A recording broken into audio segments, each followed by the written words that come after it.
Бир үйдүн жалгыз кызымын. Буга чейин ичимдеги сырымды эч ким менен бөлүшкөн эмесмин. Мындан 3 жыл мурун өзүмдөн 5 жаш улуу баланын ширин сөздөрүнө арбалып, алданып калгам.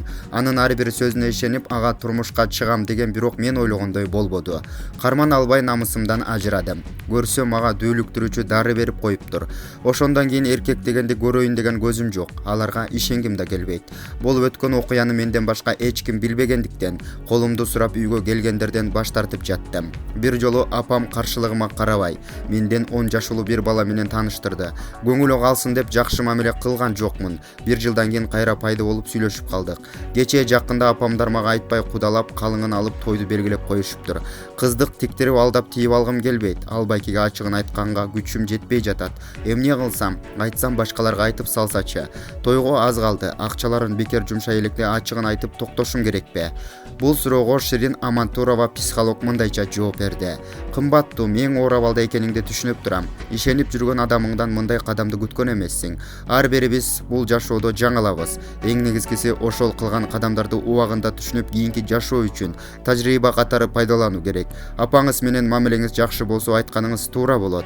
Жаңылганыңызды түшүнүп, убагында токтолупсуз.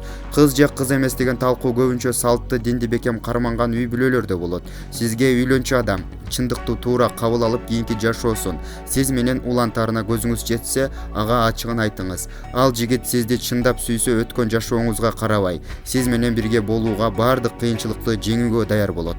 Туура чечим чыгарып, өз бактыңызды табышыңызды каалайм. Бактылуу болуңуз.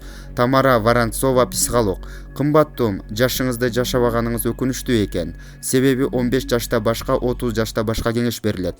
Окуяңыз бүткөн нерсе экен. Муну кабыл алыңыз. Эсиңизден чыгарбаңыз. Моралдык жактан кандай болсоңуз ошол бойдон калдыңыз. Жаман болуп кеткен жоксуз. Жаш жигиттин жоопкерчилиги алынбайт. Бизде эркектер жаш кезинен кылган иш аракетине жооп берүүгө үйрөнүшкөн эмес.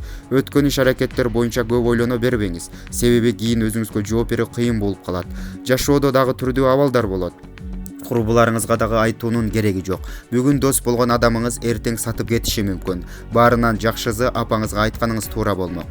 Бирок айрым учурларда эне менен кыздын ортосунда аралык ушунчалык чоң болуп, айыптан башка эч нерсе уга албай каласыз. Эгерде сизде ушундай болсо, эч кимге айтпай сырды өз ичиңизге сактаганыңыз оң. Кийинки жашооңуз кандай болоору тууралуу психолог менен бирге иш алып барганыңыз туура болот. Эң негизгиси, сиз бакытка татыктуу эмесмин деп эч ойлонбоңуз. Эркектер кыздык белгини үйлөнгөндөн кийин бир баалашы мүмкүн. Кийин ичип иштебей ур-соккуга алышы да мүмкүн. Үй бүлөлүк жашоо үчүн сиз көп нерсени окуп билишиңиз керек. Мамиле куруунун дипломатиялык жолун, конфликттерди чечүүнү жана башка дегендей. Сизде баары жакшы болот. Булак билесиңби, Кейже?